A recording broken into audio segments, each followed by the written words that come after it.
Good evening, everybody. Welcome to round 13 of our 1991 F1 series, coming to you from Åcerclinth in Portugal.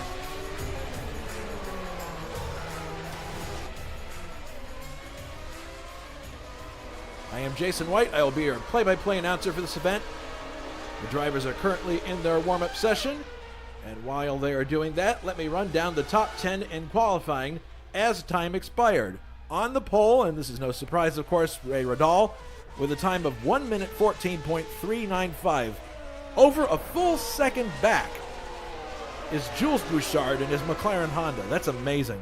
In third, Richard Wilkes in a Ferrari. Fourth is Gabriel Del Piccolo.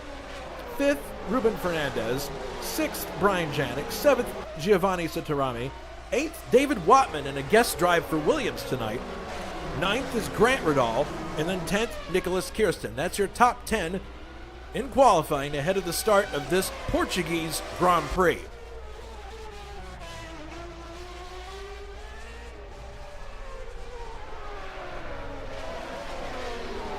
So here we are at Estoril, and this is near Lisbon in Portugal. It's a very interesting track because it has this combination of a long, fast straight with very, very tight turns behind it. This raises the question we often ask ourselves in this series, and that is, what is more important when devising a setup? Higher top-end speed or more grip in the corners? Our drivers will need to make that choice this evening, and most will likely be influenced by the characteristics of their individual cars.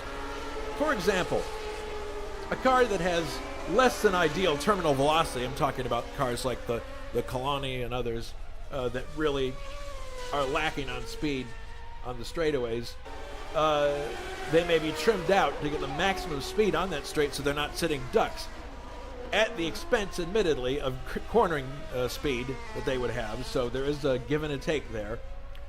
On the other hand, cars like the McLaren Honda and the Ferrari with V12 engines with bags of grunt, they could go for a slightly higher wing setup to get more grip in the corners, and they may be able to give that away a little bit on the straight since they already have fantastic top-end speed to start with. Fuel usage is also going to be a concern here in this race, so you might see drivers having to lift and coast or drive to a predetermined consumption figure for each lap, which makes driving on the limit very difficult, to say the least. And as if these weren't enough to keep in mind while we were watching the race, we have to keep one very important thing in mind, and that is that time is running out for Anders Nilsson to challenge Ray Radal for the championship. Indeed, if the right circumstances transpire tonight, Ray could wrap things up. We will be keeping a close eye on the projected points during the race and see if anyone within striking distance, which means Anders Nilsson essentially, can mount a last-minute challenge. As you can see on the screen there, we're going for 71 laps tonight, or just under 309 kilometers. So speaking of the points, let's go to the driver's point standings as they are right now. Ray way out in front with 82 points. Anders is in a second place that is fairly distant from Ray with 50 points. Jules Bouchard is in third with 36 points. Giovanni Sottorami is in fourth with 19 points. And then Cezarius Lipinski with 18.5 points. In the constructor standings, it's a little bit closer. Cannon Williams' team has 87 points. Team 7-Up Jordan 59. Honda Marlboro McLaren is in third with 34. Scuderia Italia in fourth with 31. And then you have Braun Tyrrell Honda with 28 points, rounding out the top 5 for the constructors. So let's go out on the track now and see if we can go for a flying lap with somebody. Let's see if we can find anybody who's about to complete a lap. I believe Wilkes is about to complete a lap here. Yes, he's heading into the final turn here, so we'll go on board with Wilkes. And we'll go for a lap here of Estoril. He is now exiting last turn and onto the straightaway. This is the fastest part of the course, of course. He's heading now past the start finish line, past the pits, now into the first corner, which I'm sure our drivers are really glad is not real in the sense that they're feeling G's, because the G's through there are like 4 from what I've read. Now heading to turn number 3, which is Very tight corner, and then immediately heading back to the VIP curve, which is a left-hander. So maybe we may see some situations here where people are placing themselves on the outside to go to the next corner and overtaking the next one. That could be fun. Another fast section here, now downshifting for the Parabolica interior. Wilkes accelerates out, and then a very tight right-hander here that starts the car uphill. This is the third gear corner for Wilkes. Remember that the Ferrari uses a 7-speed gearbox, so the gear shift that you might see here may not correspond with other cars. Through the S's, back to the left, and now onto the Parabolica. This is a very, very long curve,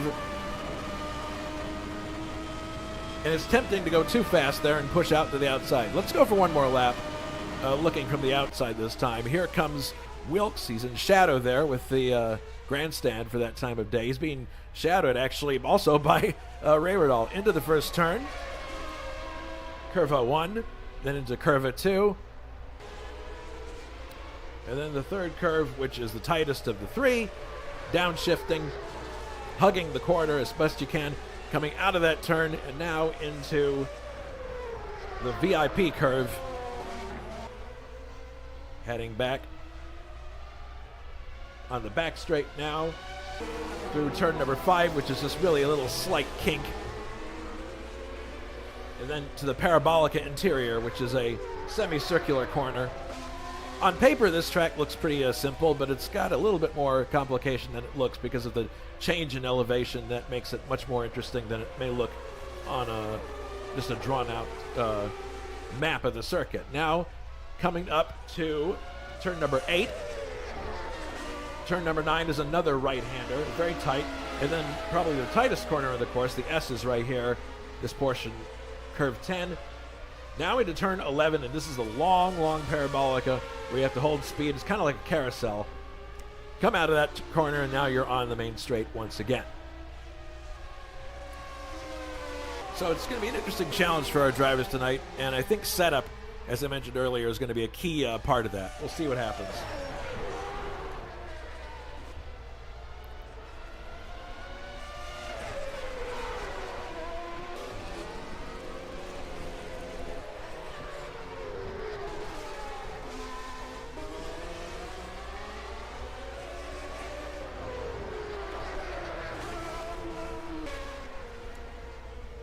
So we'd like to remind everyone that our server renewal takes place on December 1st, 2024.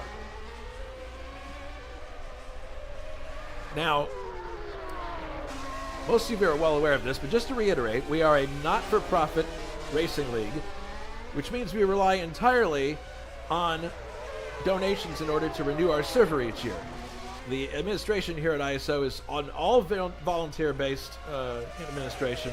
We do what we do because we enjoy it. We have a passion for sim racing, and we enjoy creating fun, exciting experiences for both our drivers and our viewers. Having said that, we are very much in need of your support to ensure that our league activities continue uninterrupted into 2025. As of right now, we are around 600 pounds sterling short of our goal to renew the server, which is a significant amount. That's a significant gap that we need to close between now and December of 2024.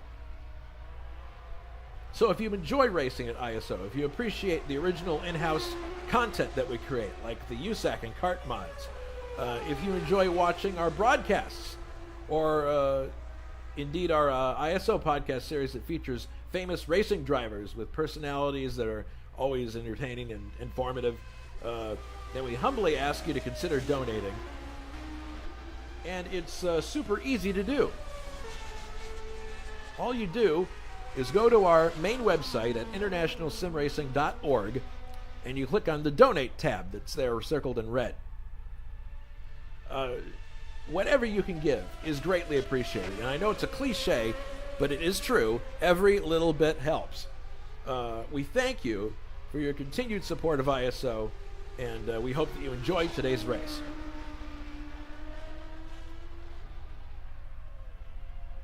Coming up at ISO, in just 1 week, we go back touring car racing again, and this is another one of these DHL International Race Days. This time at a shortened version of Martin Licina's fabulous new Silverstone build. This is round 12 of 13, Sunday, November 3rd. Race starts at 2000 CET. Notice I said CET there because it is now European Central Standard Time, I guess you could call it. And then the 14th of the 16 rounds in the F191 series, the Spanish Grand Prix, that's on November 10th. The green light for that is at 2000 CET.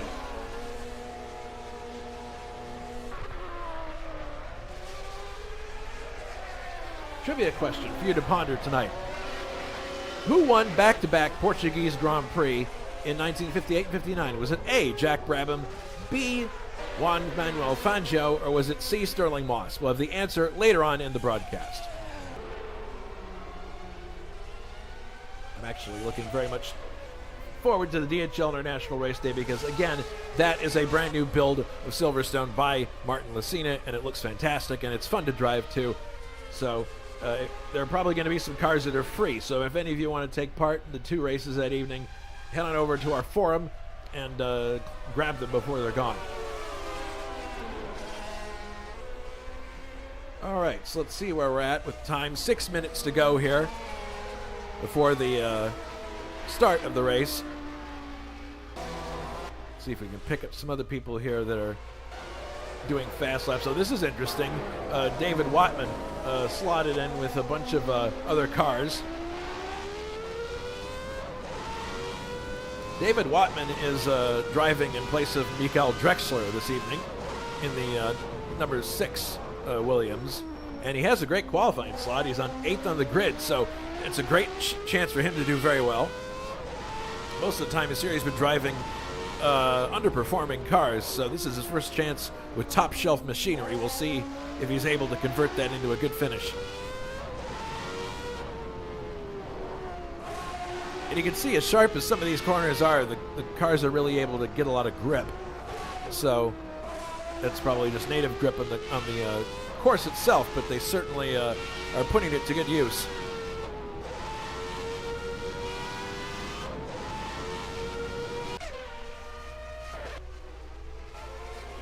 Here is Ray coming off of the last turn. Indeed, Ray Riddall could wrap things up tonight with the point standings the way they are. Let's take one more look at those just so everyone understands what's going on. Ray Riddall has 82 points. Anders Nilsson has 50. So, technically speaking, if Ray didn't finish any races and Anders won this race, this is round 13, so if he won rounds 13, 14, 15, 16, he would have 90 points, and that would eclipse Ray. So it's a very, very unlikely scenario, but he could potentially beat Ray if that suddenly happened. But I think most of the odds makers are looking at this race and saying to themselves, probably Ray is going to be able to wrap up the championship tonight. But we'll be doing the math for you while the race is underway, and that will give us an idea of is Ray going to be crowned champion this evening? We'll find out. I'm putting my money on that just because of the way he's been driving. I think he's won something like 5 races this year so far, and it's just the marriage of Ray to this Williams has been just perfect. It's one of those situations where you're like, good grief, could it get any better? Better combination of driver and car. So we'll see. We'll see if Ray's able to pull it off tonight and end the championship with still 3 races to go.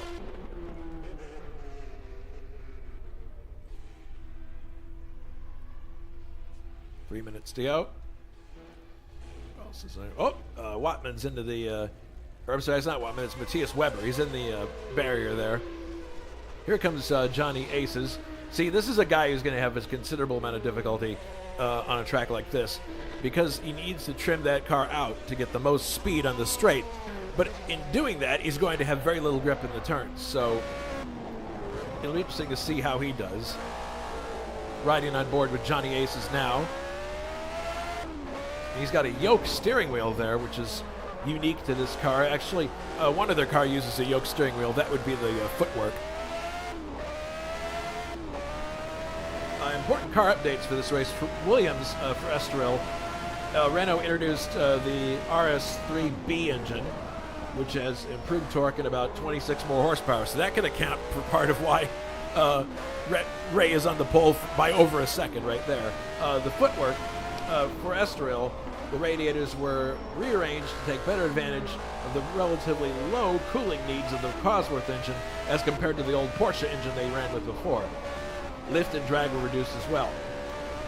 So in the engine power department, the one upgrade is Williams. It goes from 700 horsepower to 724 in the race engine. So we're used to seeing Ray start each race from the pole and just take off. And if this new updated engine is on board, which it should be, he may just absolutely drive away from the rest of the field. But we'll see what happens. There are a lot of capable people stacked in this grid, and I think it's going to be interesting to see what happens, especially in the first few laps. I would think that there would have to be tire stops because you really do put tires through a lot of strain in these really fast 90-degree corners. I really don't think anyone, I mean, although I've been wrong before, some people have gone and done the whole race with one set of tires. In fact, there was one Portuguese Grand Prix where that did happen very famously. Stefan Johansson drove the Onyx to, I believe, third place in the 1989 Portuguese Grand Prix, and he didn't change tires. So I suppose that is a possible scenario you could run. And it may have worked for him specifically for the Onyx because it wasn't the fastest car, but in turn he was able to save the time by not going into the pits. So actually, in that race, I was doing some reading yesterday on that race. Stefan was actually on course to finish fifth in that race, but then the two Williams, I think, went out of the race, which gave him the podium finish. Whoa, Jonatan! Well, get all your accidents out of the way now before the race starts. That's all I can say.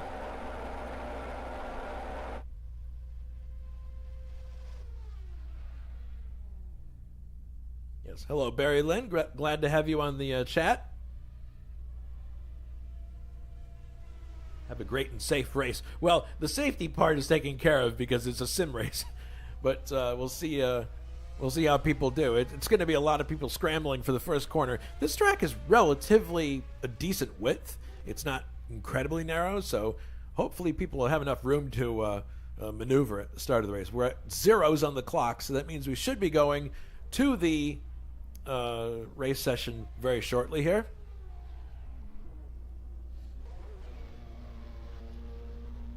And by the way, on the subject of donations for the server, our donations have picked up recently, and it might be because we've been announcing that and promoting that like it's a PBS pledge drive. But we're really, really grateful for the support. We hope it keeps rolling in so that we can renew our 2025 server with no problem.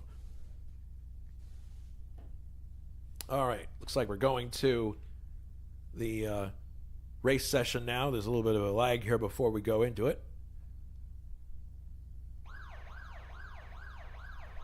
Okay, and there's the grid. And it appears that everything has been applied properly as far as the grid goes, so we'll just wait for everybody to join us on the grid. 71 laps are on the board. There is Ray. He's already in his spot. You see one of the, that looks to be Nicholas Kirsten back there. And there's a Minardi back there, so people are slowly going to be filing onto the grid. They want to do it at the very last minute so that they don't overheat the engine and don't stand there too long. So people will start to trickle onto the grid slowly, and then we will go ahead and do our customary run through the grid as they do their reconnaissance lap. Okay, is there more? All right. A few more need to come on the grid now. Just missing one or two here. We're missing Gabriel Del Piccolo, I believe. No, that was Bouchard. That's who we were missing. Okay, so it looks like everyone's ready to go. So we'll run through the grid as they take off for their recon lap.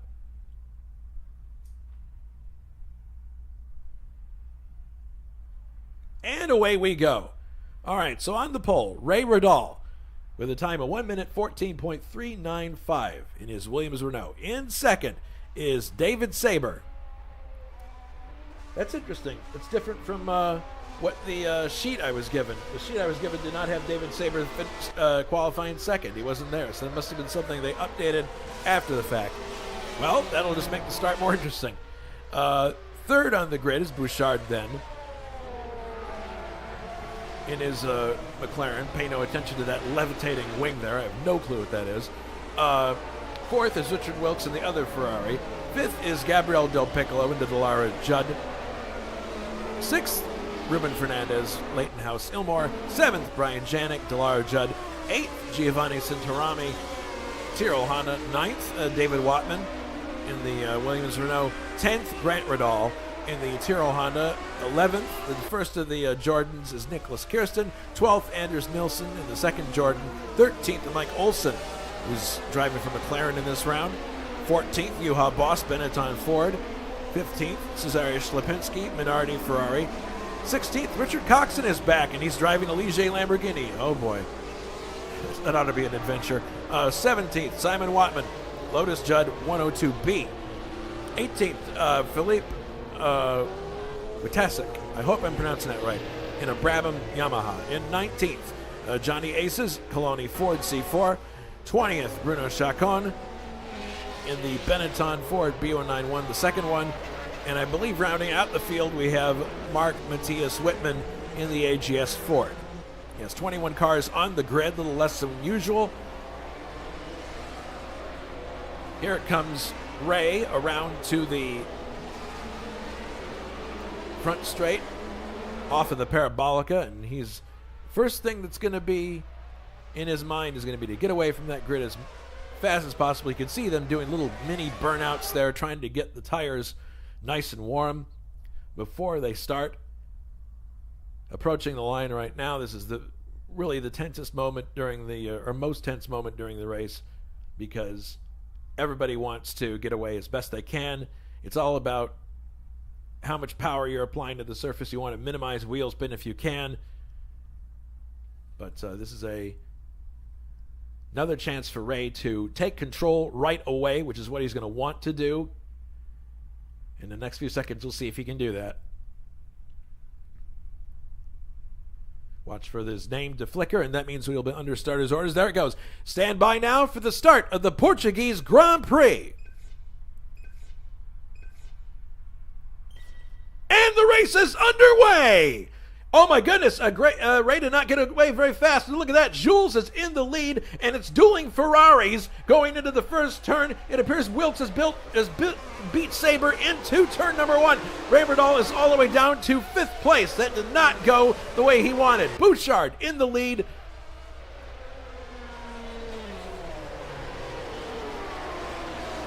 And the two Ferraris just behind him there, Wilkes and Saber. And it appears there's a Minardi in 4th place. As soon as we get the first, see who it is. It is Del Piccolo in 4th place. Ray Riddall is all the way down to 5th. That's incredible. Yes, Bouchard leads. Wilkes is in 2nd. Saber 3rd. Del Piccolo 4th. Ray Riddall is in 5th. Grant in 6th. Cinturami 7th. Janik 8th. 9th is Nilsson. And 10th is Boss. So good start by Juha. But that was not the start that Ray Riddall wanted. He slid all the way down to 5th. Just did not get the power down quick enough. And now he's in the position of having to race with the Ferraris. There they are, right in front of him. Well, actually, he's got Del Piccolo in front of him now. So hopefully he can, from his perspective, now he's got quite a roll here. There he goes. He's going to dust Del Piccolo in the straight. One lap complete with Bouchard in the lead. Heading into the first turn now, and he's got the two Ferraris in his sight.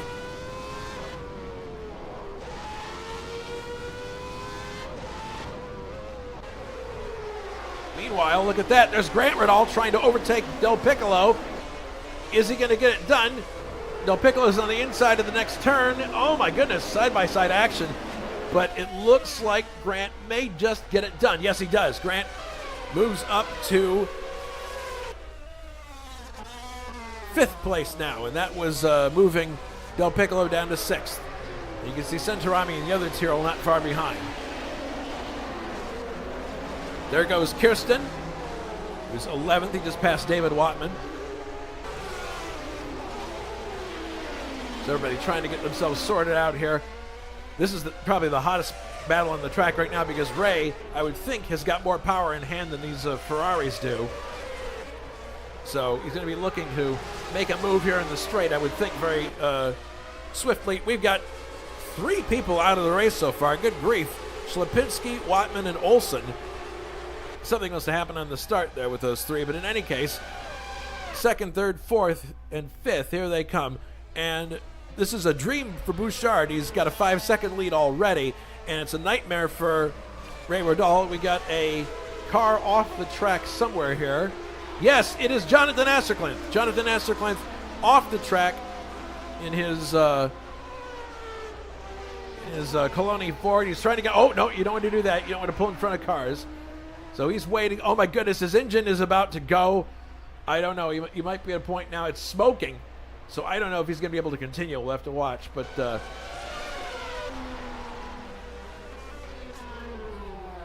so the condition at the front is the same. Bouchard is 1st.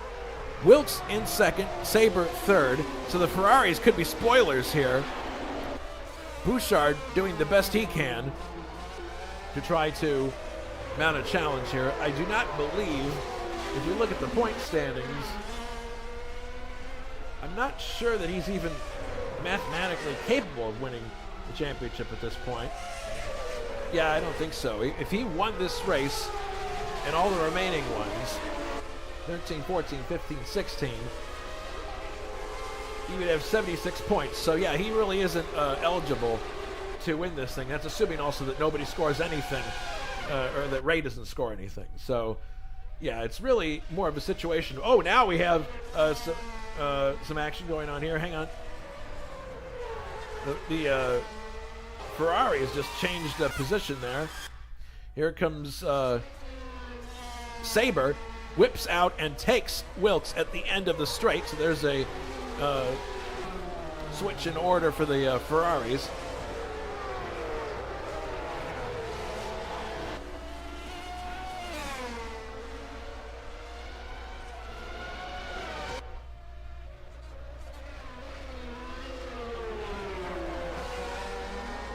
Things have come off the boil a little bit here in the first several laps. We're only on lap 4 so far, but looking from the back of Richard Wilkes here, and you can see Ray Rodal closing in.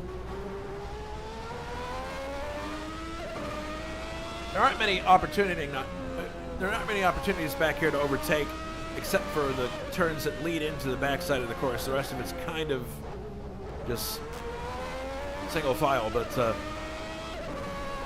now this is where Ray really has to do something. But you can see Wilkes got it. Oh, Wilkes got a little loose there, and Ray Rodal is now going to try to capitalize if he can.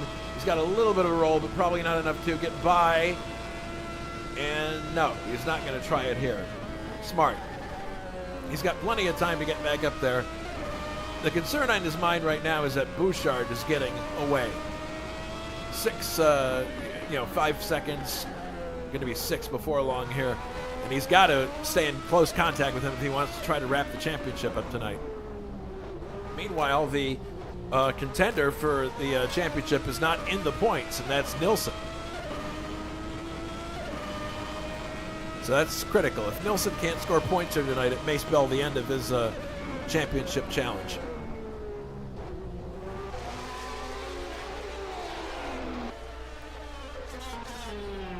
So look at that. Sabre actually has pulled out a gap now from Wilkes. So he's apparently the faster of the 2 Ferraris on this circuit right now. So I guess Wilkes is going to be running interference for him at this point. But out in front, it is still Jules Bouchard making the most of his position where he is right now. And he should be sending Scuderia Ferrari a fruit basket after this race, because the presence of the two Ferraris is making it very difficult for Reyberdal to advance his position. Let's look a little further back in the field, see what else is going on. Yeah, there's Nilsson right there. He's in 9th. He's going to have to do some serious work to make some points if he wants to keep the championship alive. Behind him is Juha Boss. There's another incident here of some kind. I'm looking for the yellow flag. I don't see it. There is a car there. Yeah, it appears that something happened there.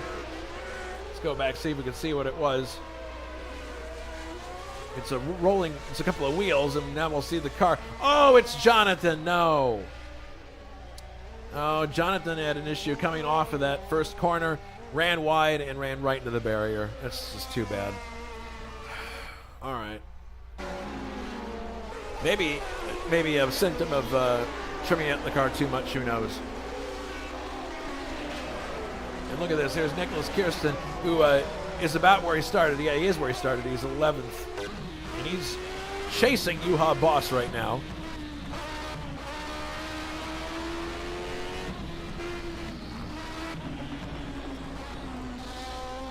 Oh, Juha runs a bit wide, and that gives Nicholas all the room he needs. Nicholas Kirsten up to 10th place.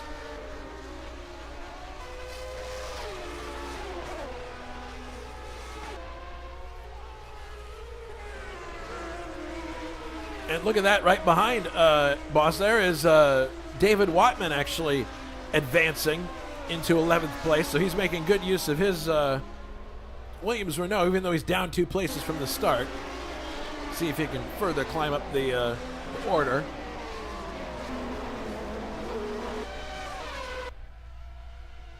Oh, goodness. And Saber is now in a position where he's challenging for the lead. He's right with Bouchard.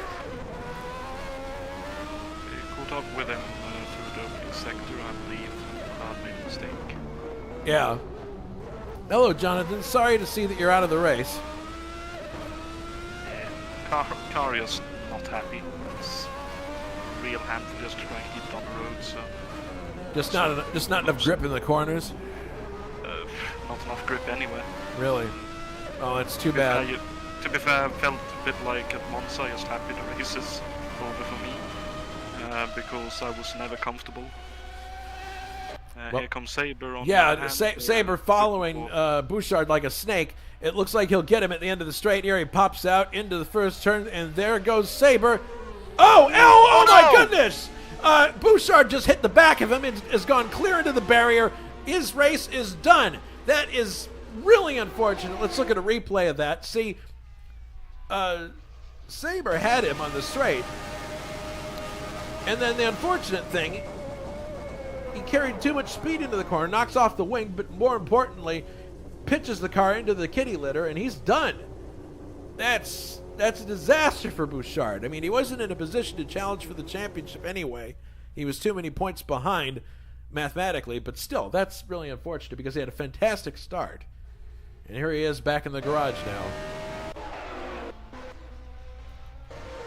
So that puts Saber into the lead in the Ferrari, and he's got a nice, healthy 3.5 second lead on his teammate, Richard Wilkes. Now, Reyberdal, who didn't have the best of starts, is trying to catch up and get around Wilkes, but so far, he hasn't been able to make too many inroads.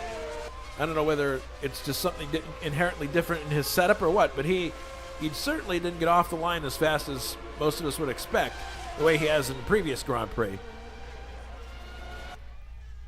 We're going to be keeping a close eye on the points, Jonathan, because mathematically there is a chance here that he could close it out. Reyberdal. It depends on what happens with him in the race, how high he finishes, and it depends on what Anders Nilsson does. Right now, Anders is out of the points, so the scenario right now shows him with no points finishing. So looking at the driver points, if things ended the way they are now, Reyberdal is in third. He would have 4 points. That would make him. That would make his grand total 86. And if Nilsson didn't have any points, that means if he won, the next 3 races, that would give him 80 points, and it would still not be enough. So, technically speaking, the way we are right now, Ray would be the champion if the race finished right now. Because this is round number 13. We've got 14, 15, and 16 to go. So the maximum that Anders can score here is if he won this race and then won the next 4 or next 3, that would give him 90 points. But it's a very, very unlikely scenario. Oh, indeed.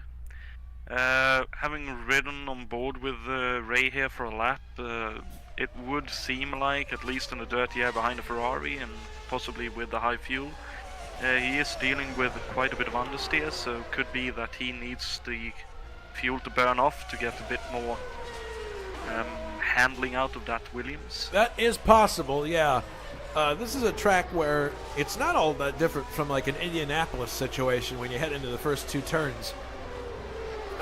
If you're getting spoiled air on your wings, that's a very, very dangerous situation, and it could push you out into the outside of the track very easily if you're not careful. So I'm sure that's something that Ray is dealing with. I think you're right. And another driver in trouble right now is Gabriele Del Piccolo in the pits to repair a wing he lost. Just trying to catch up to where... Oh, he was fighting with Grant and trying to dive up the inside. Grant decided to close the door, and a bit of contact was made, enough to where Del Piccolo lost the front wing. Coming out That's of the too bad.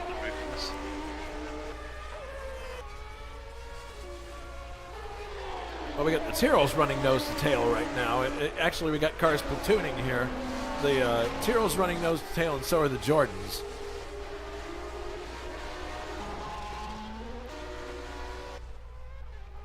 Juha is actually doing a very good job here in the Benetton. He's up 4 places from the start. And then we got Ruben Fernandez, who was looking so good at the start of the last race, but then things went wrong for him. He's in 11th place at the moment. 12th is Coxon, the masochistic Ligier Lamborghini. I guess he just wanted to keep himself sharp this evening and drive this car, but it is a very difficult car to drive. And here comes Whitman, and Whitman actually overtakes him there and goes into 12th place. So there's an AGS actually outmaneuvering a Lamborghini-powered Ligier. So that gives you an idea of how hard it is to drive that Ligier. The one thing that the AGS has as a bit of an advantage is that the Marder engine doesn't produce as much power and as much heat, but because it doesn't do that, you can run a bit more boost and get a bit more power out of it. So at a track like this, where at the start there were 33 degrees in the air, I would say the Marder cars and the Cosworth cars are a bit better positioned in terms of... Well, that's nice. I mean, I suppose it's a fringe benefit of, you know,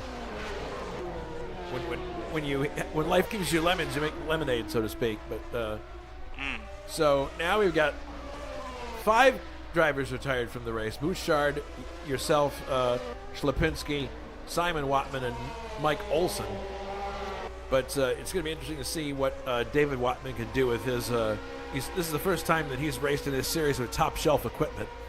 We'll see if he can get a good result out of it. Oh, Juha just barely makes it through a corner. He's almost glanced off the barrier, but he's okay.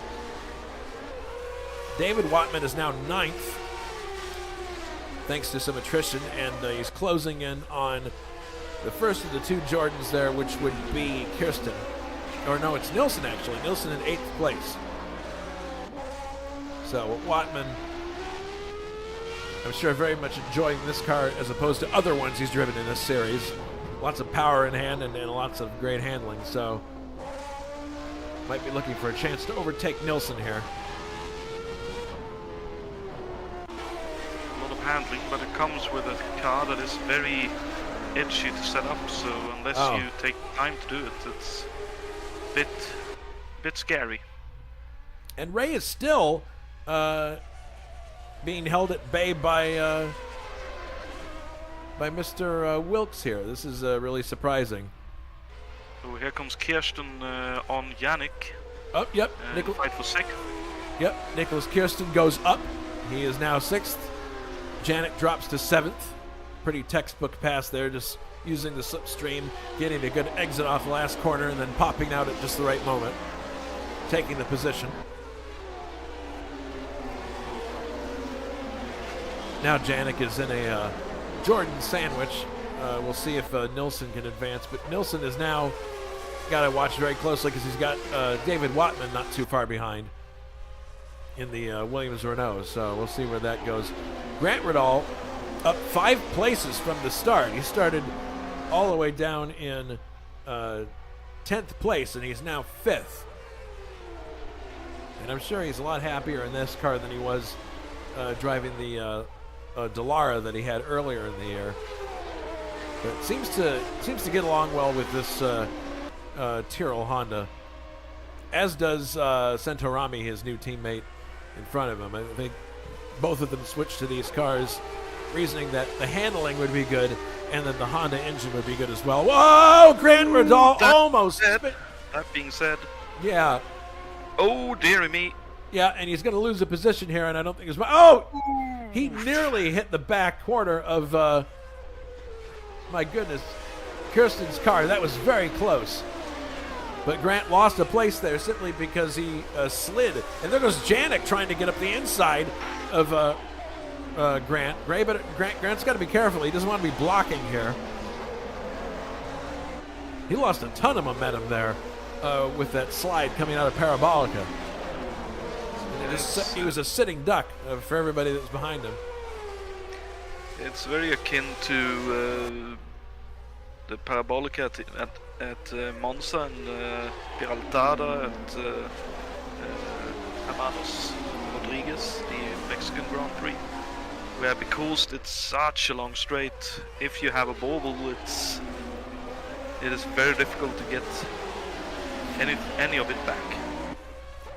And the temptation on a curve like that is to always go faster than you actually can. Oh yeah.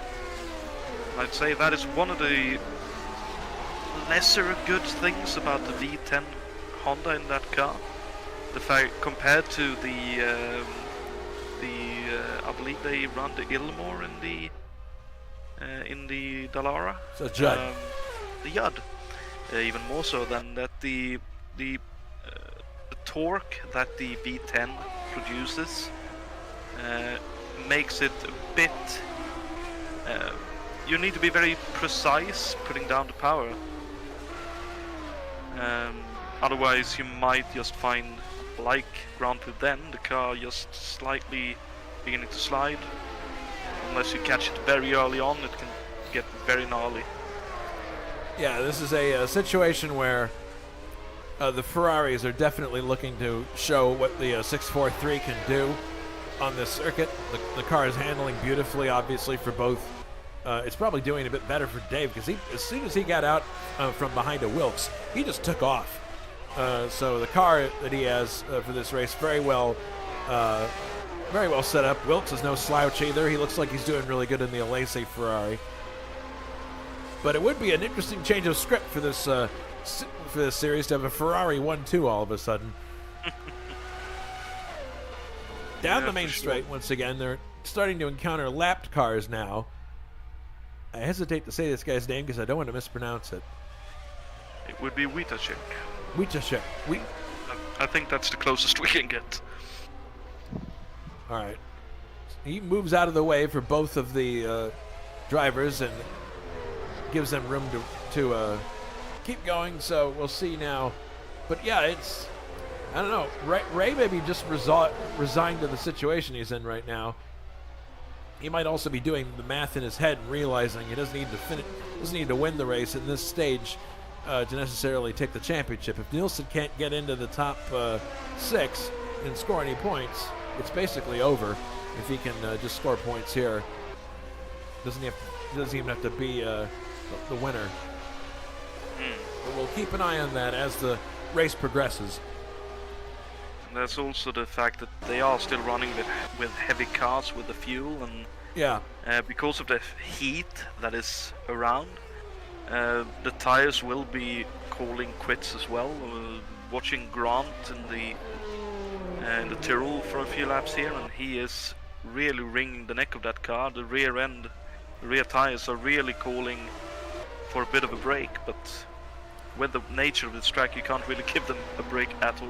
I was messaging back and forth with Janik last night, and he told me that this race is going to be really difficult on fuel consumption in particular. Lots of lift and coast is going to happen in order if you want to make the end of this race, according to him.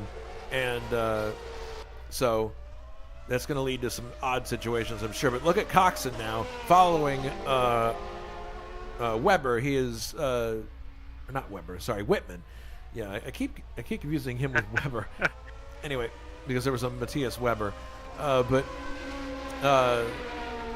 Whitman is not getting away from Coxon. He's got those 12-cylinder working for him there, and but yeah, that's surprising that he's able to hold his own against the V12. I guess it really underscores that V12 does, for all of its noise that it makes, it's not really that powerful. Well, that, and because of the heat, again, can't really run that much boost, so... When you say boost, in this case, you're talking about fuel mixture. Yes, yeah. Indeed. That's another thing that I think Janik mentioned to me last night, is that people are going to be cutting back on that. And when you do that, when you cut back on that, you burn pistons, if you lean out the engine too much. It's a typical symptom of oh my goodness, there goes Coxon right off the track. Maybe he's got a yellow flag to help him there, but he finally gets back on again. I think he just missed his shut-off point there. But yeah, it's another thing that was mentioned by Janik to me last night, messaging with him. He said, don't be surprised if we see engines letting go, and the reason why, his reasoning was that they'd be leaned out too much. Yeah, very possible, because I had my off early on, but it was really difficult to get it cooled down, and I heard Juha as well was starting on a full mixture, and it took him about half a lap to say, nah, I'll lean it back. Then half a lap later, I'll lean it back a bit more. Now, can you actually change the fuel mixture from lean to rich in the car? Yes, you can. Okay, well that'll be very helpful for these guys. Now on board with Nelson, and he's following Grant Riddall and Brian Janik, as we were mentioning earlier, trying to find a way. Just he needs to get past these two to get to the points.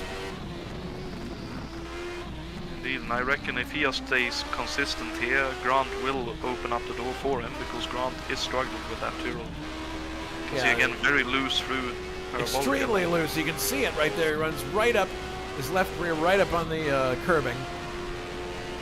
Funny though, what is Anders doing? He's pulling to the inside there.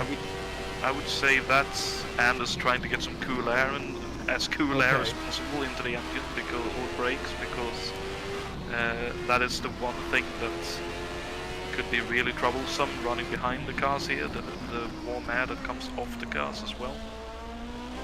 Well, he's closing in on him now in the twisty bits. We'll see what happens here. But Anders has had some great drives in this series, but it just wasn't enough, at least up to this point, to surpass the performance of Ray and the Williams Renault. So, oh my goodness, people are having trouble handling their cars up here. Grant is all over the place with that Tyrrell. He's trying really hard to find footing. It's not easy.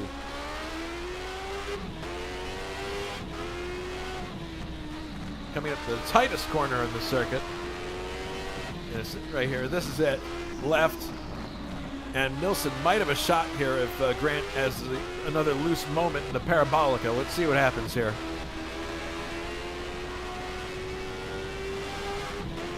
No, he was better on that occasion. Although, look at this. Nilsson actually is pulling on him here. Can he get it done? He pops out. Nope. the man. Oh, Grant gets wide. This is his chance. Can he get on the inside? No. But maybe on the next corner. Late brakes. Can he get it done? Yes, he does. Nilsson moves up to 7th place. Grant moves down to 8th place. That was very persistent driving there from Anders to get that position. Yeah, very much placing the car where it needed to be at the right time and took the opportunity that he was given. Yep. Nicely. Oh, another yellow flag here. I'm not sure what this is for. Oh no, it's Bruno Chacon. He's lost his rear wing. You can see it right there against the barrier on the inside of the interior parabolica. So due in the pits shortly is going to be Bruno Chacon. That's too bad. He's going to lose a lot of time. So Nilsson's now in 7th, and now he's stalking Janik in 6th. Out of the parabolica onto the main straight. Yeah, Nilsson definitely, you can visually see he's got great straight line speed here. He is really closing. Does he have the room? Does he have the time? Yes, he does. He goes right by, but then look at that. He overcooked it just a bit. Now it's side-by-side action. Brian gets it back, but I'd imagine that eventually Nilsson will take him again. Going on the inside of the 3rd turn, not going to get it done. He just didn't, I think he had to overextend himself just to make that pass happen. And then all Brian had to do was just let him sweep by on the outside and then take the position back.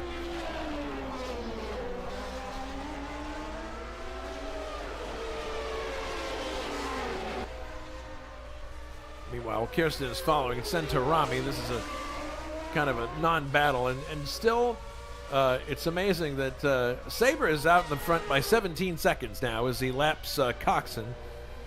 And here we have, I believe, we have somebody in the pits. And that is Chacon. That is Chacon, yes. Who's brought his battered car into the pits, and let's hope the pit crew can... All right, Centorami and Kirsten exiting. It looks like Kirsten might have a shot at him here on the straightaway. Kirsten going up the inside, a little bit of a defensive posture from Centorami, and he drops to 5th. Kirsten, now Centorami's going to try to go back. Yeah, he can't do it on the inside. It's too bad. But textbook pass there again by Kirsten. He's up to 4th. 7 places from his grid slot. So Kirsten's having a really good run so far. It very much looks like the Jordan is more of a race car than a qualifying car late in the season. Somewhat understandable. It's a relatively private operation compared to the big teams, so to speak, such as McLaren, Ferrari, and Williams. So car still very, very much drivable in the race with fuel, but obviously lacking a bit of the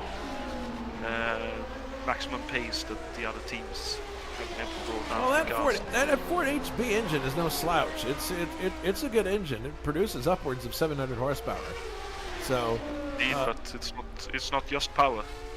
It's also the aero and drag as well. Yep. Nilsson continuing in 7th here. Looks like he's dropping back a little bit from Janik now. Yep. Oh, here's more yellow flag action, and it is Whitman. Whitman has spun at the 3rd turn. He is now back on track. And it looks as if Ray is closing in on Wilkes a little bit now. He's closer than he's been in the last few laps. Don't know if that's due to lapping other drivers or what, but he's certainly a lot closer than he was before.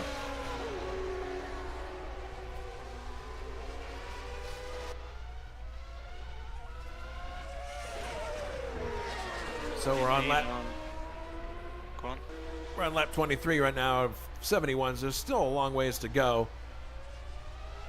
But yeah, Ray caught him there for a little bit, and now he's kind of slipping back to where he was before. So we're going to have to really, I think the answer to this situation for Ray, if he wants to advance his position, is to wait until the pit stop and do something. Nilsson only one position out of the points now. Indeed, and speaking of Williams' cars and drivers catching others, Wattmann is now very close behind Grant, dropped back now through the final turn, but he's got a lot of look at that. He's got a lot of roll coming in. Yeah, he just sweeps right by and takes 8th place. Mixture pass, I'd say. Well, he's up one position from where he was in the grid, and that was just that was pure horsepower there, where he got by Grant Riddall. So now heading into the second turn, the third turn, now the fourth turn, the VIP turn. So Wattmann's looking really good here, making the most out of this machinery. It'll be interesting to see how quickly he can advance on Nilsson here. Nilsson still trying to get some kind of a foothold with Janik.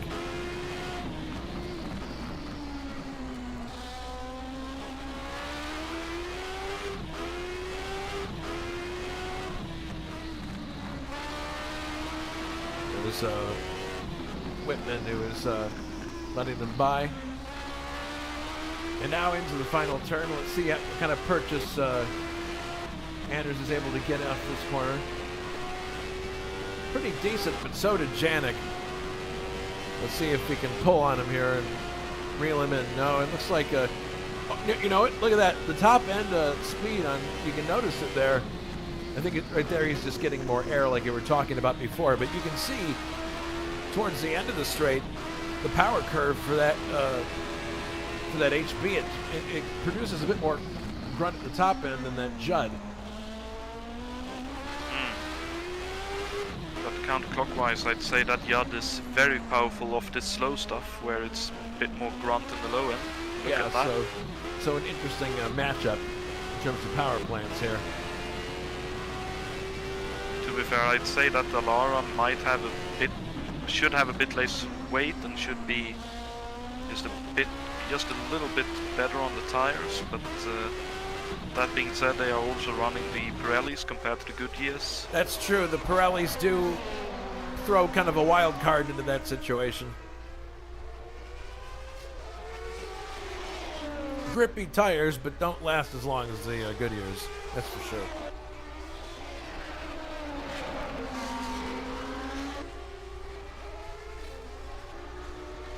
I was going back and looking through older F1 races, and at one time, I think it was the 1982 season, there were no less than 4 different tire manufacturers in the series, which is really odd. You don't see that. It was Michelin, Avon, Goodyear, and Pirelli, I believe were the. No, wait, no, it wasn't Pirelli. I think it was this Michelin.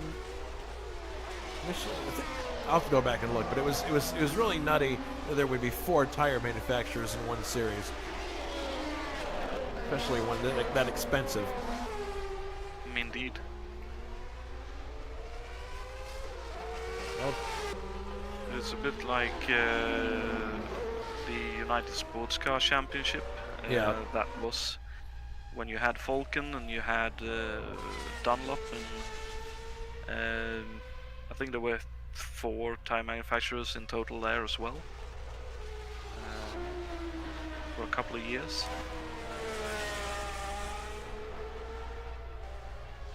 So the gap between first and second is huge. We're looking at it now. Here comes Wilkes finally through with Ray right behind him. The gap now from first to second is 23 seconds. Then 2 more seconds or 3 more seconds back to Ray Riddall.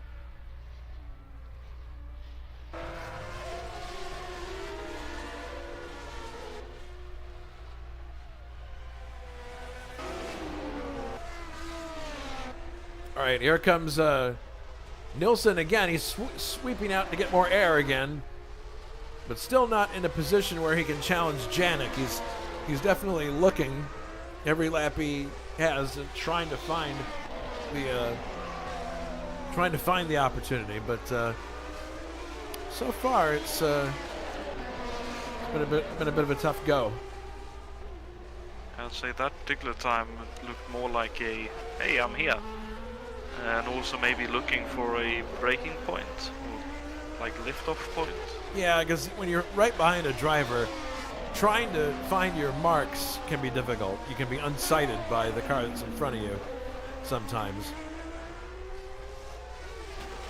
It's funny, too, because one of the first things I was told as a driver, as a sim racer, I was getting all my cues from shadows on the track where I would brake and accelerate. And a friend of mine told me, don't do that because you don't know what time of day it's going to be when the race happens, what the lighting's going to be.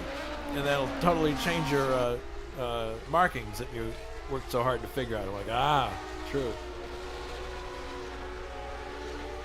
Yeah, I had one of those as well. I often use brake markers on the side of the track. Yeah, I think that's what most people use. Yeah, but then occasionally people might go off and take them with them. Yeah, and then you have nothing to go by. Yeah, so I took a few years, but I've learned to try and use other cues such as like a bridge or something off in the distance on the side of the track, sort of trees or bushes or a sign. There's that famous story about a driver who swore to Jim Clark that if you braked at a specific point on the Nürburgring, you could take a corner better. I think it had to do with the carousel, and there was a stone on the road that he told him to use as a marker. And then in the middle of the night, this driver went and moved that stone somewhere else. And the very next day, Clark set fastest lap, so it didn't matter. It was a stone. I think another story goes it was a tree, but I doubt a driver would go out there and move a tree. True. But in any case, it's funny. My guess is that he paid the guy no mind as far as the advice goes. Yeah. It's a bit like there's this story of Juan Manuel Fangio who I think it was Fangio who made a bet that he would place a coin or something on the track and he would vouch to hit it next time by. Yeah.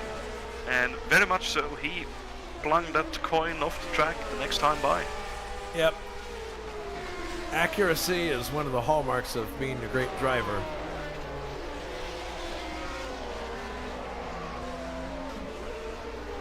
Oh boy. Hence why Coloni signed me. Well, interesting situation is coming up here for Janik. He's got two cars he has to lap, and Nilsson is right there in the wings waiting for something. So this could... Those two seem to be fighting as well. No, they are. They're actually. That's the other thing. Whoa! Lots of lockup there. Yeah, those two are definitely in competition. So, the danger here is that they're so wrapped up in their own battle that they won't see what's going on. This is a battle for 13th place. But if you're in the thick of it, you don't care whether it's for points or not. Oh, there goes Whitman. Let's both them by. So there goes that idea. That's not going to be a problem. And we saw how generous Philip was with letting people by before, so this shouldn't be an issue at all. Yeah, but this could be the one chance Anders gets because now Janik has dirty air as well. That's true. Janik a bit wider, but no, he survives. Good job. Yeah, but Anders got a better exit. You can see he's rolling.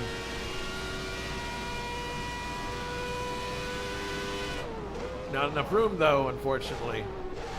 Oh, but he is close enough. He could have a go up at turn 3. Possibly. It's really gonna have to over. A bit too much. Yeah, it's. See right there, that was the best he could do. Just lunge to the inside like that. Yeah, a bit too much wash coming through turn 2. Yeah. That saved Janik that time round.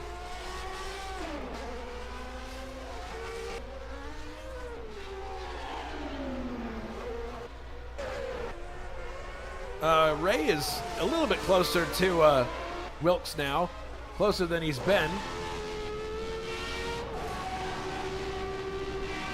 I could be wrong because my input is playing up a little bit, but looks like Kirsten might be heading for the pits. Where is it? Well, maybe it's conceivable that we'll start seeing the top runners go to the pits because it's not usually the middle of the race where this happens. It's usually like a little bit before the middle because fuel load burns off and you can expect more out of the next set of tires you use.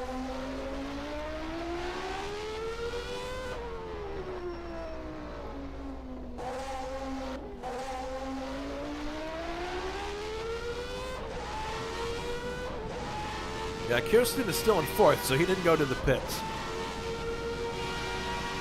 Sabre leads. Richard Wilkes is in 2nd. Ray Rodal is in 3rd. So it's Ferrari, Williams. In 4th is Nicholas Kirsten in his Jordan. 5th is Centorami. 6th is Nilsson. Finally into the points. 7th is Brian Janik. So they did there was an overtake there that just happened after all that effort. 8th is David Watman. 9th is Grant Rodal. And 10th is Juha Boss.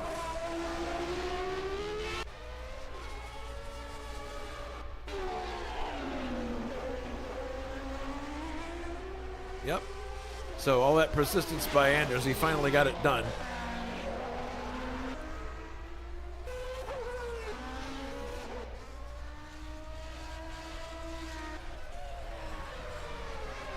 So yeah, I think everybody's probably in a position now, Jonathan, where they're thinking about pits. Unless somebody's going to do a Stefan Johansson and try to go the whole way with one set of tires. What do you think? Could be a thing. I notice Bruno Chacon has just retired very recently here. Oh, shoot. Damage to his car must have been too much. Looks like Vitacek has retired as well. Oh, shoot. So maybe a correlation between the two. Possibly. But yeah, unfortunately 2 more retirees down to... let's see, no... 13 cars running, yeah, I think. 13 cars running, yeah. Yep. Oh, and Nilsson with the fastest lap. And now Grant with the fastest lap. Fuel definitely starting to burn off. Yeah, once the fuel burns off, you gain a lot of speed in these cars. The only downside is that your tires are pretty worn. So I really wonder how many people are actually going to try that and go the whole race with no tire change at all. I think it's conceivable. Yep, Kirsten has now been in the pits. He's down to he 8th. Has. So he's down to 8th now. So that's the first of the front runners that have stopped. So that promotes Centorami to 4th place. Nilsson is in 5th now, and Janik is 6th. That's the top 6 drivers that score points.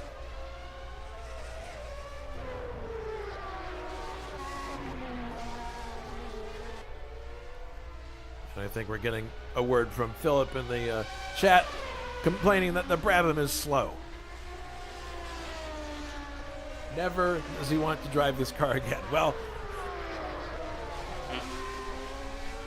Brabham were in their twilight. I mean, they did run a race. They ran a few races the following year in '92 with Damon Hill driving for them, but they were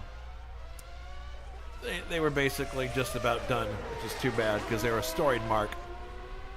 I believe they used the exact same, effectively the exact same design in '92. Yeah, that's when you know you're really low on cash, when you can't even update the car you have in any substantive way. So kudos to Ray for at least staying close to Wilkes, keeping him honest. But he's closer now, but it just does not appear that he can make many inroads here. And if people are planning on just running the race on one set of tires, I think it would be difficult for people like Centorami, who's on Pirellis, to go the whole distance. Same thing could be said for Grant, who's also on Pirellis. But we'll have to see what happens. Maybe they've selected just the right compound and they can go the whole way without stopping. Oh, what goodness! A big crash! Oh, yes, very. I believe. Yeah, it was that. We just saw it at the way back from another camera. But yeah, Whitman definitely. Let's take a look at it here as a replay. Looking from a long distance, we can see it. He just goes off the track and into the barrier, loses wheels, and he's out of the race. That's really unfortunate. So 12 cars now are left. Just a little more than half of the ones that started, but. At least he was able to drive straight into the pit lane. Indeed. As at the same time, Juha Boos had a snap coming into the hairpin before the final quick section and had a 360 spin. Del Piccolo did a good job at avoiding him, and positions were swapped. So Del Piccolo up to 10.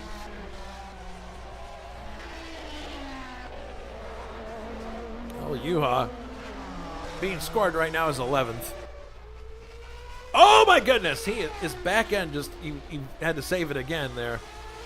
So that Benetton not handling to his liking, I'm sure. Very difficult. He's actually going to be lapped here in a second by the second and third place cars. He's already been lapped by Saber. Next up is Wilkes, and you can see them just behind as we look over the back wing of Juha's car. There is Wilkes. There is Ray Riddall.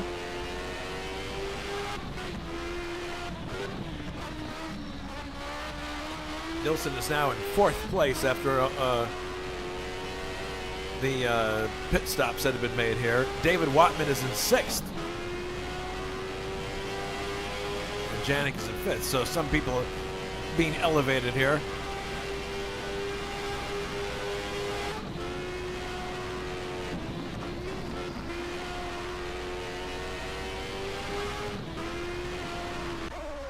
Car seems more under control now for Boss, but yeah, he definitely was. That was a sketchy situation for a second there.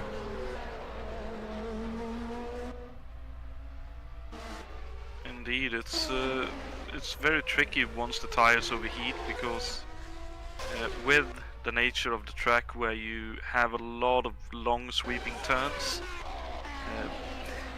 the tires don't really want to cool down because you're putting pressure on them. Yeah, you don't have any opportunity to give them relief. If you've been pushing really hard, then it's pretty much the situation you're in. It's very difficult to find a place to give them some relief. You can't. You'll just be driving slower. Indeed, Ray just set fastest lap. That's interesting. That's lap number 36 that he's, or 35, sorry, that he would have set that on. Now they're starting lap number 37. At least that came up for me. I'm unsure if I'm right, but I believe so.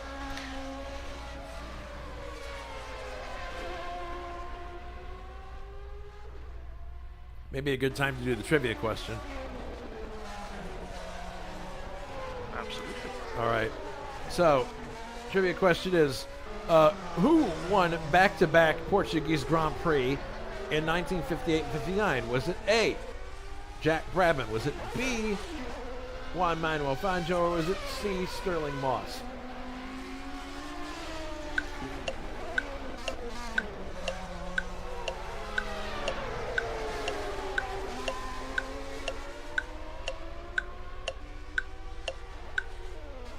Okay, a tricky one. Time's up. What do you think?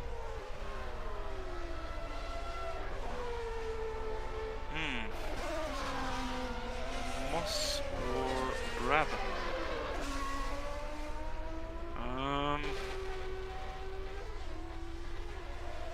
Saber has gone to pits. In the meantime, I'm going to guess Brabham.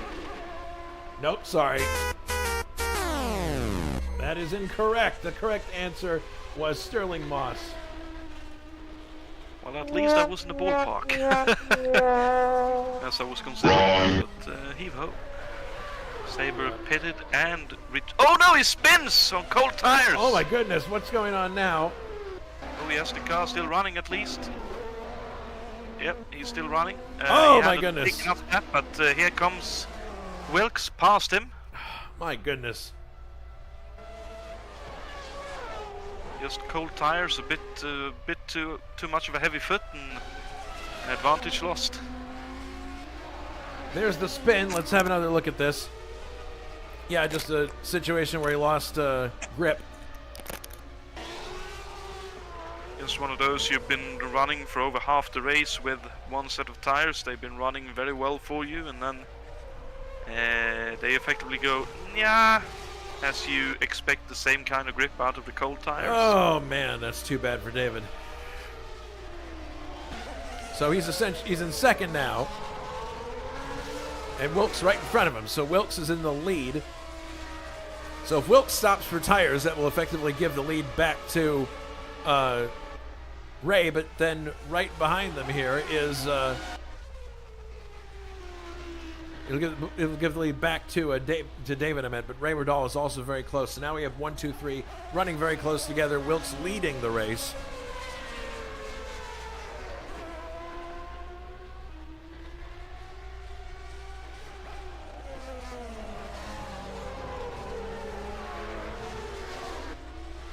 So coming up, and Ray clearly struggling to keep up still.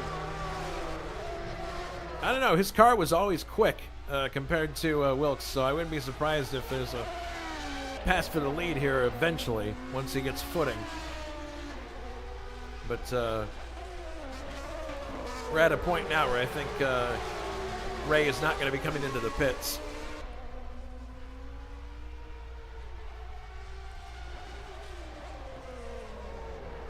Nilsson is still fourth.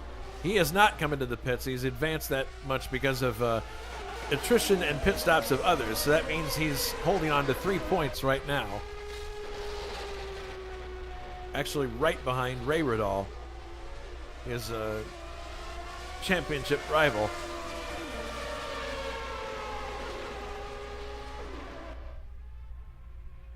All right, so I don't think Boss will give them much trouble here. Or you might just let them take him on the next turn instead of this one, but coming through turn number 1, first, second, and third, Wilkes, Saber, and Ray Riddall. Yep, both Saber and Ray Riddall with their fastest laps of the race so far. Look at them, right nose to tail now. I don't think there are any team orders at Maranello, so the Tifosi must be enjoying this quite a lot. I'm sure they didn't enjoy that spin by David earlier, but the Italian newspaper columnists, I'm sure, are sharpening up their pencils and making sure their presses are ready to go. Indeed. Yep.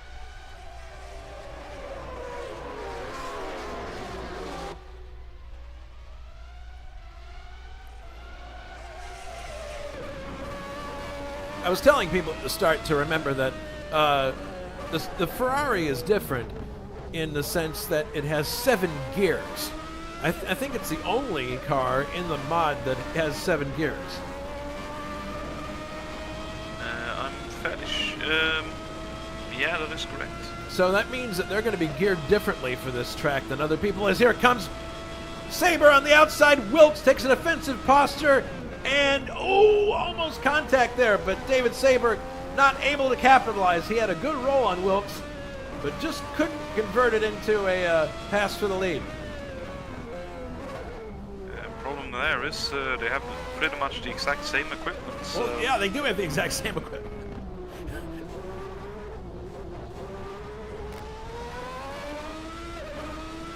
It will take possibly some different tire pressures or possibly tire compounds. Yeah, David would have had the opportunity to choose a different compound. One thing that he's doing that he needs to try not to do is run up on the curbs. That's actually costing him time. You can see it happen. He goes into the corner, aims for the apex, and bounces off the curb, and that actually is costing him some time. This is not a situation where you would gain much time. These curbs do not seem to help you if you go over them at all.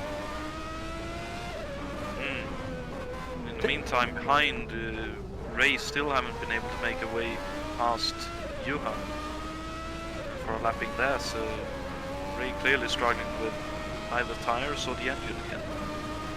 Oh, Ray is missing. Ray is missing. Uh-oh. He's going for the pit lane. Ray is heading into the pits right now, making his what I would assume would be a solitary stop into the pit lane. Probably. He just ran out of tires, I reckon. I guess so, yeah. Understeered off in the second to last turn. So here he is stopping for tires, and that will definitely put... Saber got by as well. Well, Anders Nilsson is closing fast here, so it looks as though this is going to put Anders into third place. Yes, there he goes. Anders overtakes. And here comes Brian Janik. Is he going to get fourth place? The answer is yes. So, and David Watman gets fifth place. So Ray is all the way down to sixth. So maybe we should put the champagne for Ray at the back of the fridge for a while. Yeah, Saber took the lead from Wilkes, and there was a bit of contact in turn 3, but Tifosi will be able to cheer for a little bit longer at least, because they both survived it. And I knew that Saber had the car to get by Wilkes. He had shown that prior, and this is in addition to the fact that he spun before, so that tells you how good of a car this is. As they come off the turn, they're now starting lap number 43. A little bit of a wide run there by Wilkes, but Saber is back in the lead now. Wilkes is in second. Third is Nilsson, but he is way behind, 30 seconds behind the leaders. And then fourth, Brian Janik, who's been having a good race, and he's got David Watman closing on him, but also Ray Riddall. So this is an interesting situation. David driving the number 2 Williams, Ray Riddall in the red 5 Nigel Mansell Williams.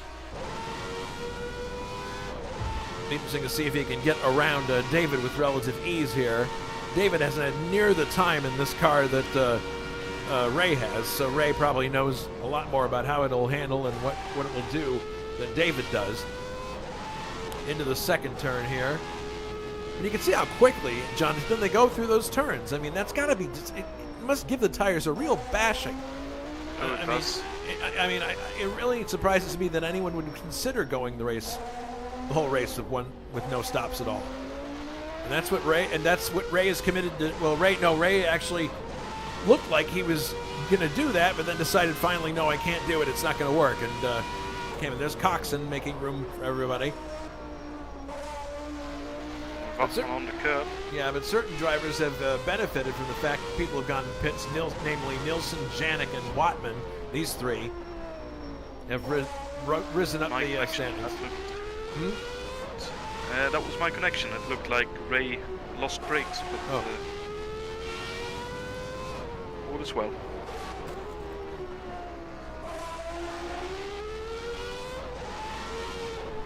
Okay, it looks like Ray is setting up Watman on this long straight. Or no, actually, it doesn't matter. Watman's going to the pits right now. So there goes Watman to make his stop. Ray Riddall is now fifth. So tire stops for both Williams Renault drivers.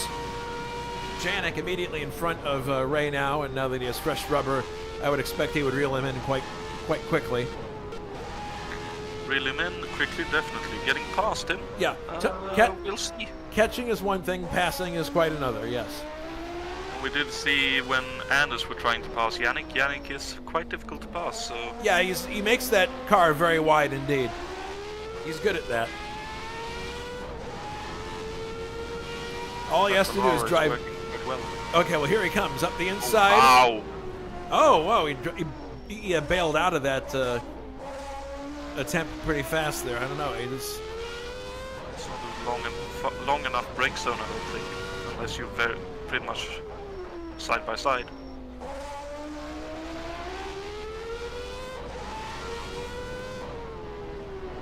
All right, looks like he'll have a decent shot here if he can stay within proximity when they get to the Parabolica. Another clipping the curb there, but it didn't seem to cost him too much. All right, here we go. Now into the turn. Get good pull coming out of here. Sweep to the outside and limber the car. And there goes Janik into the pits. So Ray is rising back through the ranks simply because people are pitting. So Ray goes back to fourth place. And now he's going to be hunting down Nilsson if he can. And I don't believe Nilsson has stopped.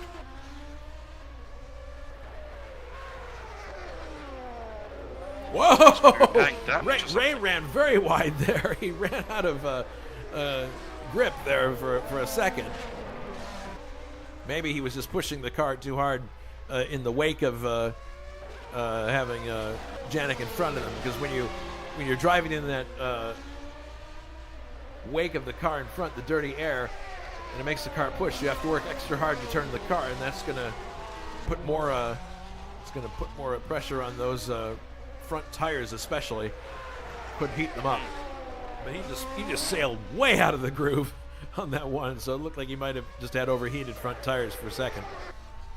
Indeed, I just noticed as well Grant Vidal has retired from the race. Interesting.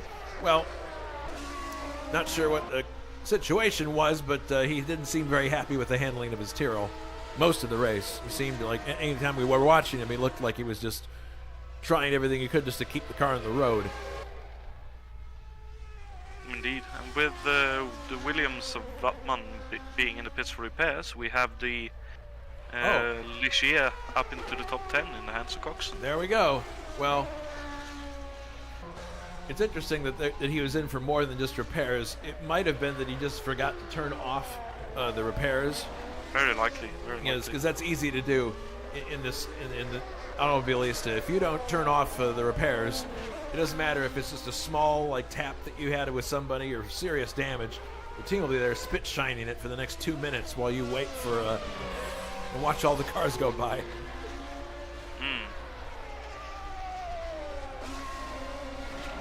Now this is interesting. Kirsten is not too far behind Ray here, and he has stopped for tires too. So they both have fresh rubber, and Kirsten looks like he's in pretty good form right here. He might actually be able to challenge here for fourth place. We'll see. Not too far behind Ray right now. Centorami soldiering on in sixth place, and his Tyrrell doesn't look like it's handling too much better than Grant's was, to be honest. Yeah, I reckon that's just a Tyrrell thing, just like it was a Cologne thing, where car just doesn't like the track. Yeah, I mean, it's funny. You try to build a car that will work well in all situations, but really, if you do that, you end up with cafeteria food. You know, you gotta. The designer has got to make a choice about what traits he wants the car to have, and usually, I would think that one of the determining factors would be the engine that you're supplied with. So you want to try to design something that will make the most of the situation you have with the power plant. And Gabriel is showing new Pope, and that would appear to be the end for him. Yep, that's it. He's pulling off the track, or appears he will. No, actually, he's still going, but he is smoking as he drives. I don't think his car is long for this earth.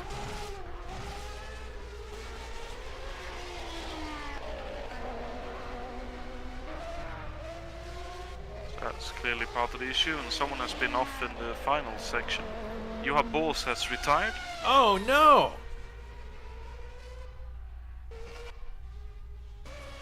Try to return it back and see what happens. I'm running. Took to the curbing, unfortunately, and that's what I've been saying. The curbing is not it's not helpful at this track. It actually can be quite difficult. Coxon now up to 9th place in his Ligier Lamborghini, driving Eric Comas's Ligier Lamborghini. So much more attrition, and he might be looking at points in that car, and there have been no Ligier points scored this year. So that would be a first. Indeed, and someone who's not happy at the moment, I don't think, is Anders. No new tires on the car, and Ray is closing in. Yes, this is very quickly. Yeah, very, very quickly. Anders is where he is because he has not pitted, and I'm just waiting. At some point here, we're going to see, Del Piccolo still smoking, but he isn't slowing down. He's still driving at speed. I mean, I'm not sure what you can do in a situation like that. You can't just pray that the smoke is going to stop and the engine will suddenly decide it's okay. The only thing you can really do is just try slightly adjusting the mixture and hope that that's one thing you could do. True. That the engine clears. Yeah. But right now, not looking good for Gabriel to finish this race. Janik is in 7th, Centorami 6th. And Ray is definitely closing in on Nilsson. I thought the inverse would happen. I thought Kirsten might close in, but that's not the case. He's dropping back, actually. And Ray now is looking to catch this the only person who's his rival in the championship now, Anders Nilsson. Catch him, I'm fairly sure he will be able to, looking at the closing rate. But, no doubt of that, yeah. Again, passing is another thing. Oh dear. Yeah, you see what happens there when you hit the curb? It like bounces you off and takes away some of your momentum. It takes a starch out of your speed. So right now we have 10 cars left in the race. David Saber leading, and Wilkes in second. There's a little bit of space between them now, so there are not going to be too many more battles, I think, for the lead. Third is Nilsson, who you are looking at ahead of Ray Riddall, who is fourth. Nicholas Kirsten fifth. Centurami sixth. Brian Janik seventh. Gabriel Del Piccolo eighth. Ninth is Richard Coxon, 1 lap down. And then we have Juha Boss is our most recent retirement, so there are actually 9 cars left on the... Or no, wait, I'm sorry, I apologize. David Watman is still on the track, and he is 11th, 3 laps in arrears. So he'll eventually rise up to... There, he just did. He rose up to 10th place now, so Watman is the last runner in 10th place, 3 laps down.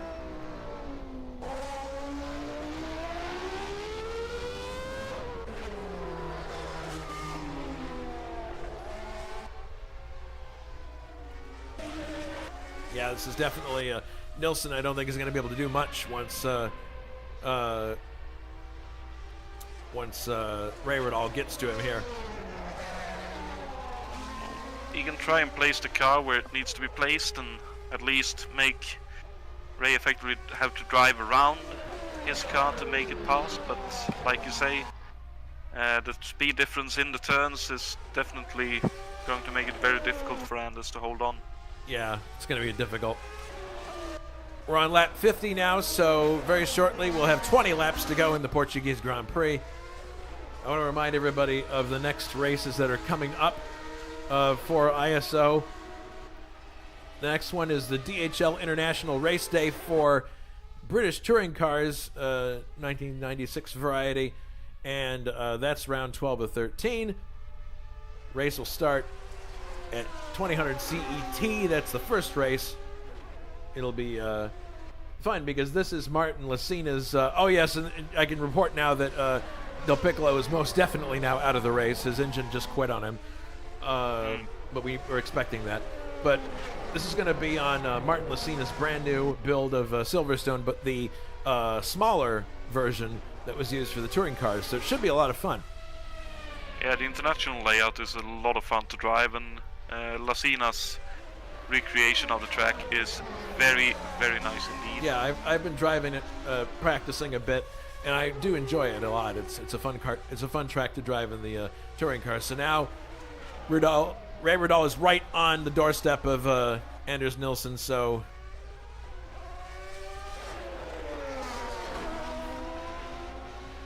the difference being, of course, that Ray has new tires, Anders has worn tires. Here they come through the parabolic. We can see it right there, but look at the dirty air that Ray has to work with as well. So. Yeah, this is definitely one of the big stories so far of the day. There he goes, pops out, and he takes third place away from Anders Nilsson. So there you go. Ray Riddall back into third place, Nilsson down to fourth. Yeah, Anders really doing everything he can with the equipment that he has, but you can the equipment he has and the tires he has, because you can see now he's already falling backwards. So yeah, but I think had he had a car that is has a bit more speed overall, he might have decided to pit instead, but he must have decided that the best chance he has at beating Ray is by not pitting. So Del Piccolo is also out of the race now. I'm not sure what happened there. That was also an engine failure. Oh, another engine failure. Okay. So happened a lap and a half ago, roughly, coming out of turn 1. So we got Coxon now up to 8th place, soon to be 7th. So if we have one more person in the top 6 go out, it means that Coxon will score points for Ligier, which has not happened yet this year. God knows I did my best, but I was bitten by the notorious Åcerclinth chicane. Kirsten is actually right with, not far behind his teammate now. Jordan's running 4th and 5th, respectively. 6th is Janik in the Dallara, last point scoring position.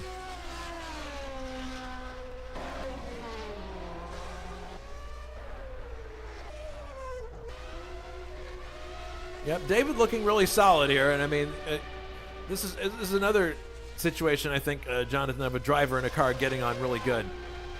David's always been quick, especially in qualifying with this Ferrari, but he's only had one win this year, I believe, and it just happened to be the race that we had to cut short, the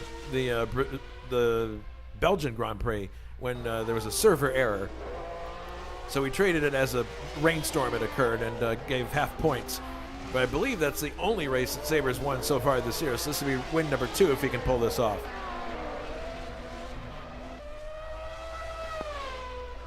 Looking at everything, he should have a good chance as long as the engine holds up. Likewise for all the drivers, to be fair. Making the end of the race will probably be down to whether the engines take the beating or not, because it's still very hot out there.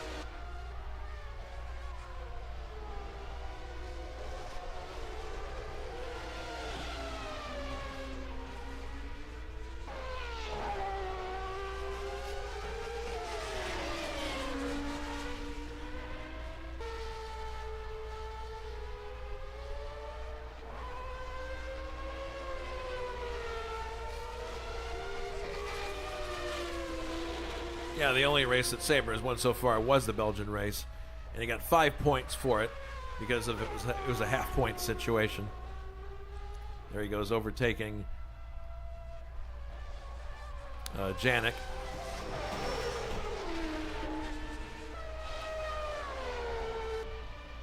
Who sounds like he is also doing what he can to try and nurse an engine. Yeah, Coxon is 7th now. Now the question is, can Coxon close in? He's got a ways to go.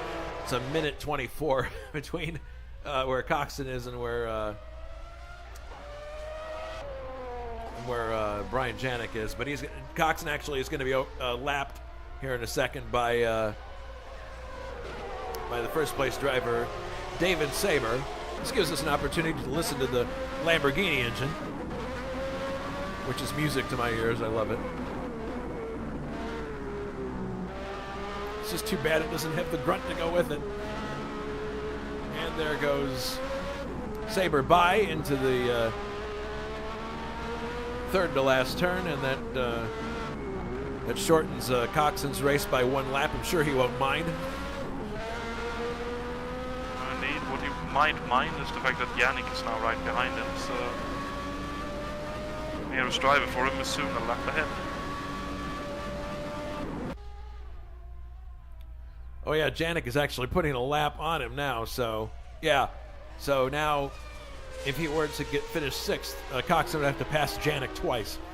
So, but Coxon doesn't put up any fight. I think Coxon is simply happy to keep loose and keep keep his sim racing synapses in his head firing the right way. More than anything, don't you agree? Using this as a chance to stay loose. Mm-hmm.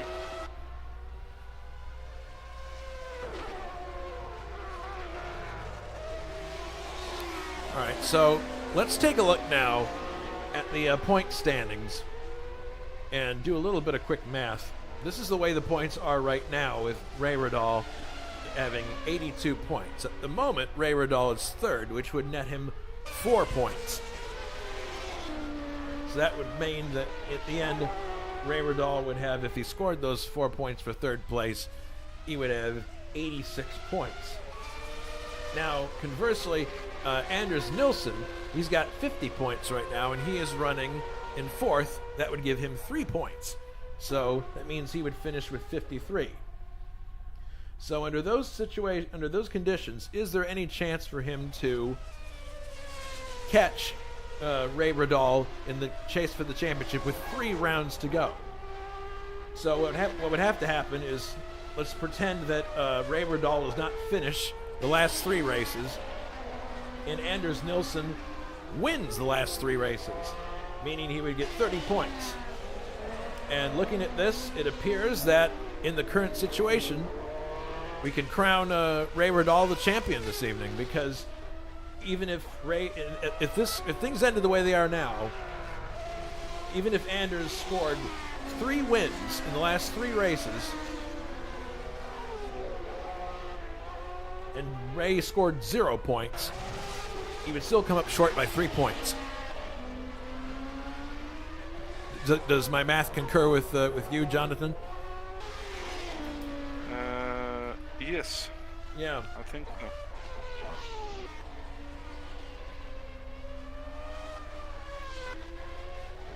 So it's a pretty big statement as far as how much Ray has dominated this series. I mean, he's going to be able to wrap things up. It's basically a situation of time running out for Anders. There just aren't enough rounds left in the championship for him to make a charge.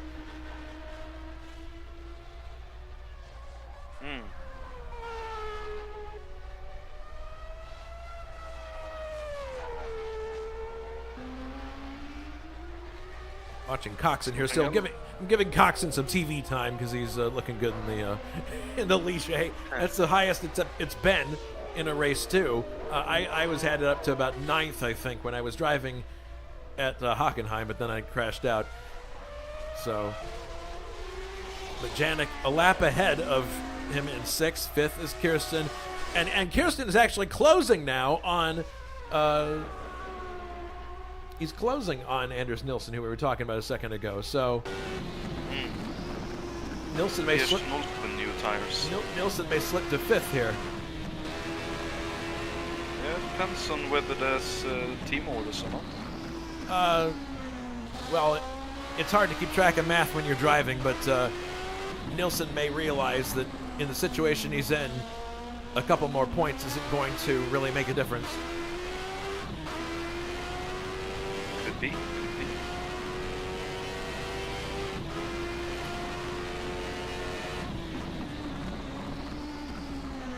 I know a lot of people are watching now and probably are wondering what's coming next for 2025 at ISO, and we'll be announcing that probably, I would think, before long. But suffice to say, it will be a fun season, and given all the new blood that we've gotten in the last few weeks, I think things will be interesting and fun. Now Nicholas is well placed. And remember, Nicholas did stop for tires. Nilsson did not, so that's probably making the difference here. Nilsson, I think Nilsson made the best choice that he could in terms of race strategy. He knew he needed to finish high up. He didn't qualify as good as the others. And in the end, this was the only real card he could play. And just isn't coming up the way he wanted to. So Nilsson slips further down into 5th, and that means he'll have 52 points by the end, which just makes things pretty much academic at this point. As long as Ray can stay where he is and pick up those 4 points and have 86 versus Anders 52, it won't matter. Ray could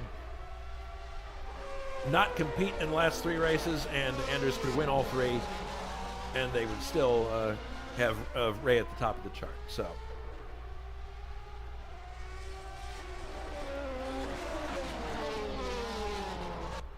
Indeed. Yeah, and Ray is not really in any particular hurry here. He appears to be just taking everything off the boil here and just realizing, okay, all I got to do is just keep going here, and I've got this. But what a great day it's going to be for the Tifosi. In about 10 laps time, they get to celebrate potentially a Ferrari 1-2. David definitely has had the better car of the two during the race. I mean, even with that spin that he had after the pit stop. Whoa! David just ran very wide and was lucky to not hit the barrier. Don't want to do that too much more. And Sabre is still back there, not too far away, but not really in a spot where he can take a stab at Sabre. Yeah, he's a good.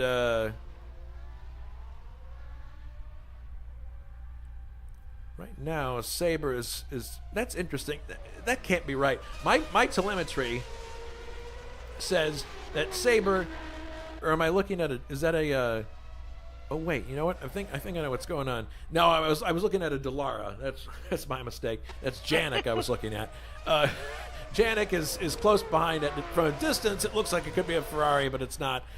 David is actually in front of Wilkes by 23 seconds. So he's got no problems here. He just needs to stroke the car home and collect his second win of the year and one that counts for full points, which he will like.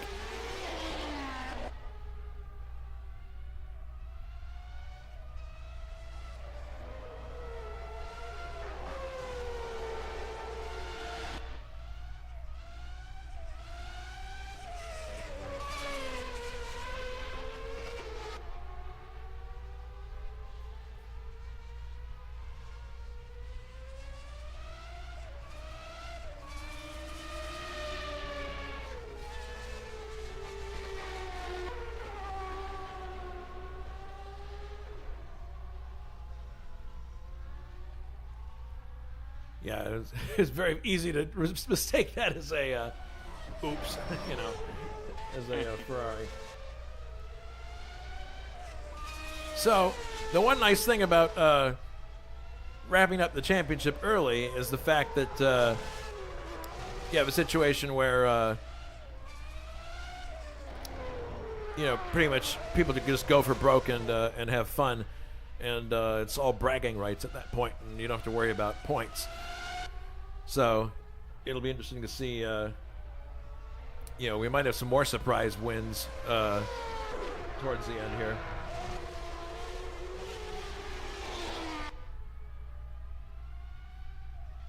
It is certainly possible.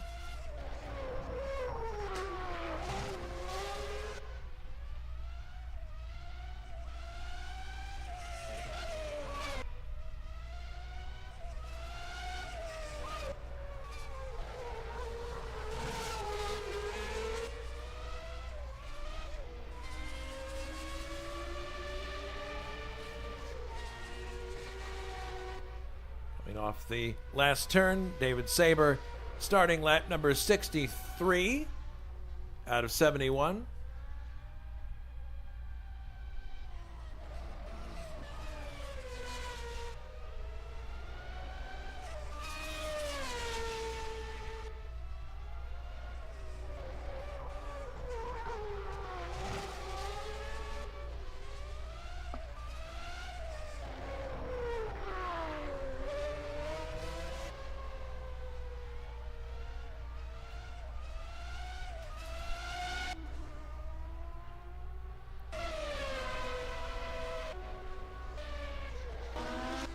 So everyone's pretty much spread out at this point. There's not much going on.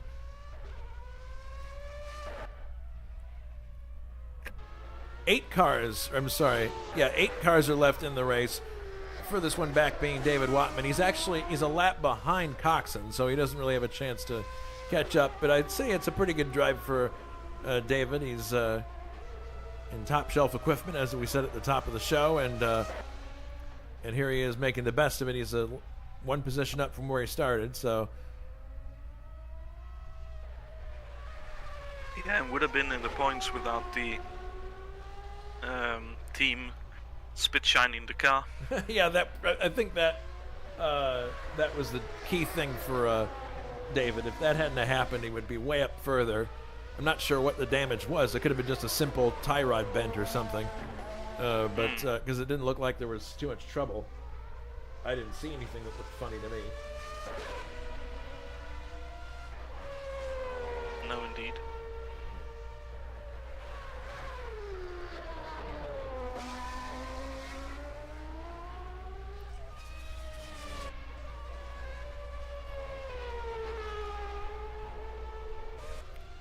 So while there's a lull in the action, probably a good chance to get the donation pledge out of the way, or the donation mention. So our server is going to be renewed coming up December 1st of 2024. As you probably know already, we're an all-volunteer admin crew here at ISO. We are not for profit, so we rely entirely on donations to keep our server running each year. And where we are right now with our drive is we need a little bit more help from everybody, because we have about a 600 pound sterling deficit that we have to make up in order to have the money we need to renew the server for 2025. So it's quite a bit of money. But between everybody here at ISO, if everyone gives a little bit, that will definitely get us closer to what we need to be. So if you enjoy racing with us, if you enjoy the broadcasts that we put on, and you have fun when I go, oh no, and Johnny goes, oh me, if you like our podcast series where we interview famous racing drivers, if you enjoy the original content that we work very hard behind the scenes to put together, the USAC content and the kart content, that's all scratch-built stuff that we did from the ground up. Not intending to sell it, not intending to make a profit off it, just because we love making original content. We love sim racing, and especially the history of racing too. If you like any or all or some of those things, definitely consider donating to help us renew the server for 2025, and it's easy to do. All you have to do is go to our main website. It's historicsimracing.org, and if you look up top, it's circled in red there, is the donate tab, and it'll take you to a PayPal page where you can donate $5, $10, $20, whatever you can spare. I know it's a silly cliche, and we hear it all the time, but every little bit does help. And you're the reason that we have such a great league to begin with. I mean, we can stage the races and put together the content, but if the people don't show up and don't race, there's not any action. So we thank everybody for your continued support of our league, and please donate if you can. We are really looking forward to more exciting races in 2025. So this race winding down now, 66 laps almost are in the books, with Sabre in the lead, and he's been looking good since the start. The car has performed really well. The only miscue was that spin he had, and even then it didn't cost him much time.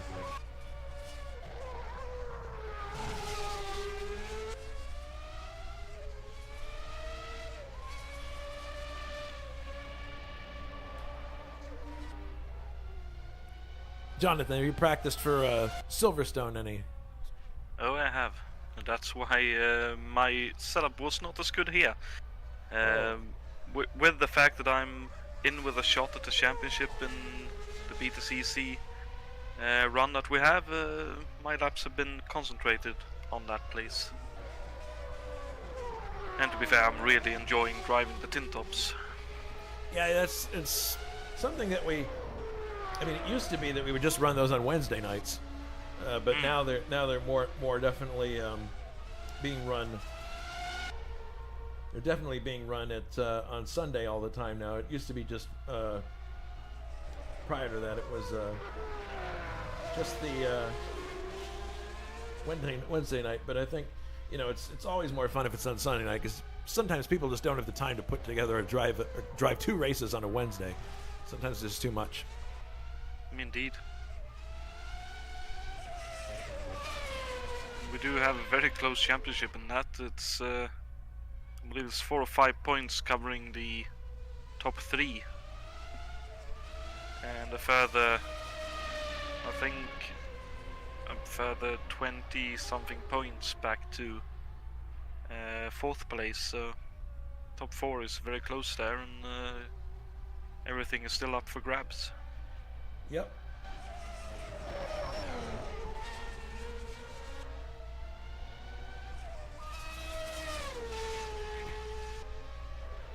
Sabre into lap 68 here, not too long before we'll be starting with the final lap and then the checker.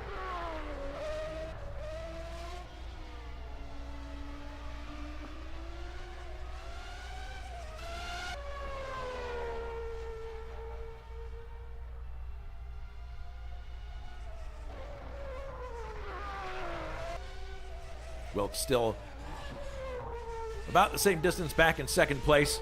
Third, Ray Riddall. And Ray must be thinking about just trying to keep the car on the island, don't do anything silly.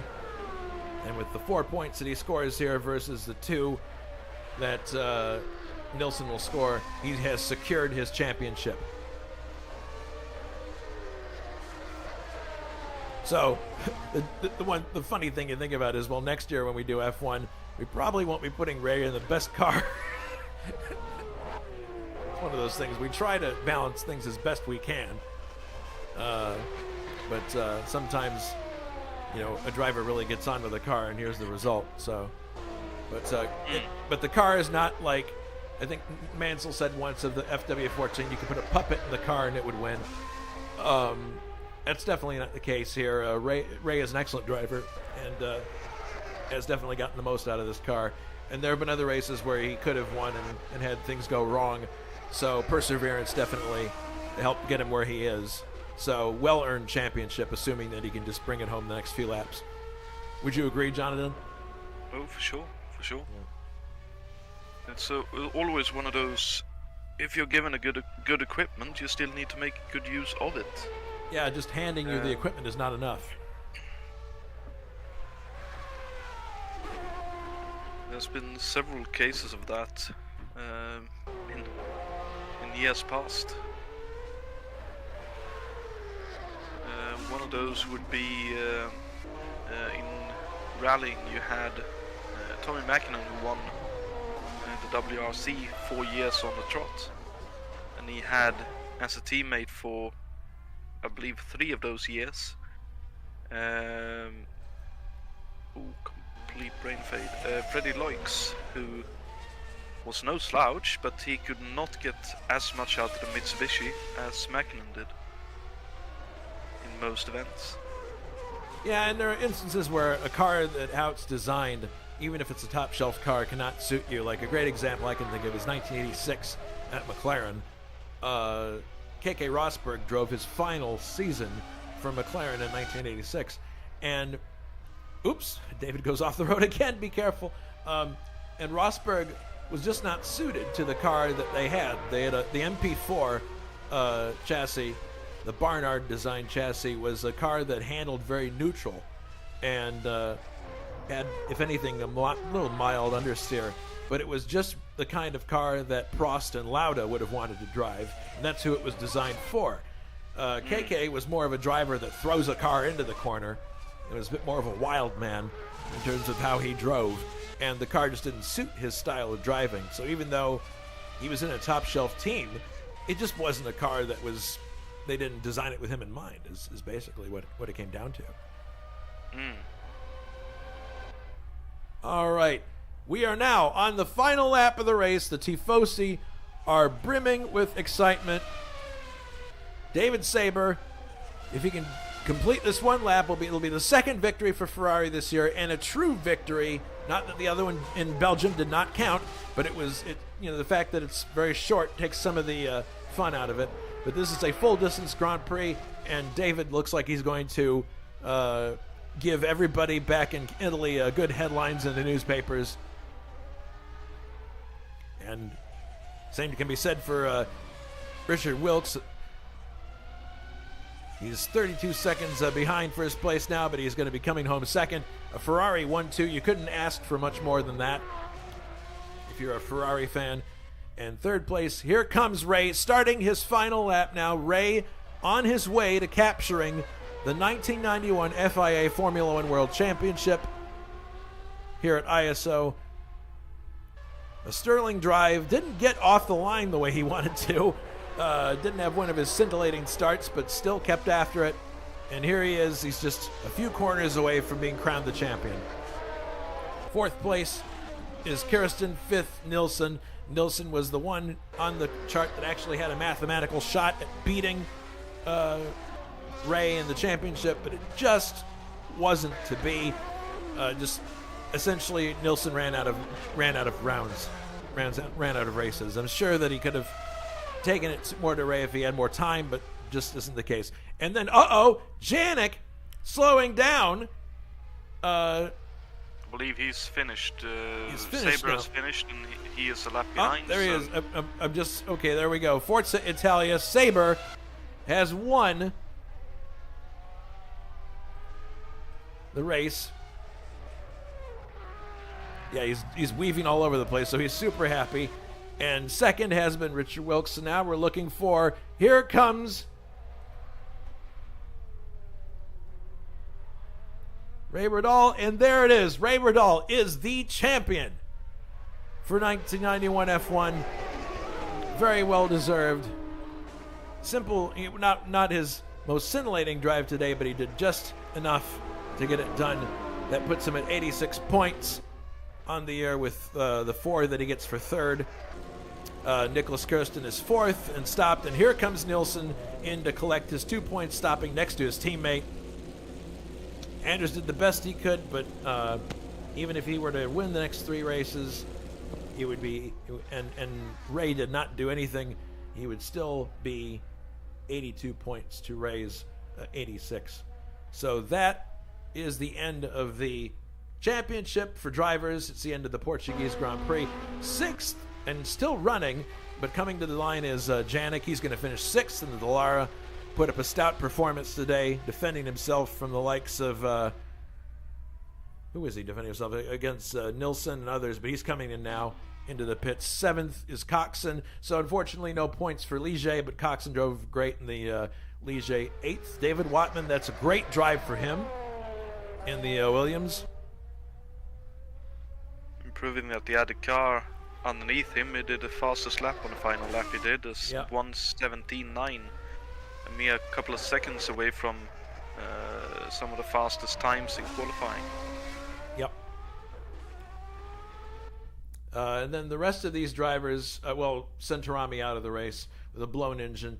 10th was Del Piccolo, 11th Juha Boss, 12th Grant Riddall, 13th Mark Whitman, 14th Philippe. What should I say? I'm sorry. Philippe, let me find it. Vitacek. Vitacek. All right.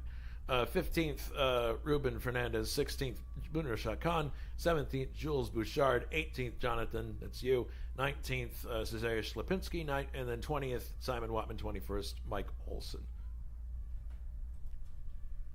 All right, so that was the Portuguese Grand Prix. Great effort from everybody involved, and of course Ray Riddall winning the championship finally. So the next race we move on to will be the Spanish Grand Prix. What do you think we'll expect to see there, Jonathan? Probably more of a similar race like here. It's also very a quicker course. A lot of very the cars that have a lot of downforce will be very well suited to the track, so I would expect the Williams, the McLarens, the Ferraris might struggle a little bit, but some of the midfield cars as well, like the Tyrrells, should be very good there. The Dallara should be decent, if a bit slow on the straight. The Leighton might surprise there as well. All right, well, we'll be looking forward to that. On Sunday, November 10th, green light at 2000 CET. And if any of you want to go touring car racing with us next Sunday, that is round 12 of 13. We're almost done with that series. Race 1 starts at 2000 CET, and there's probably going to be several cars available for that race as well. So congratulations to David Saber, who won today's race, and Ray Riddall, who captures the championship. Thank you very much, Jonathan, for dropping into the booth and doing color commentary. That was really helpful. I appreciate it. Happy to help. I am most appreciative to be able to do so, and would like to extend my excuses to Simon Wattman, who got caught up in the first incident I had. Just a shitty situation. I'm sorry for my part in it. Well, it happens, you know. All right, so we're going to close out the broadcast now. So the next one for F1 will be in 2 weeks, and then next week we're doing touring cars. This is Jason White saying so long from Estoril. Everybody take care and be safe.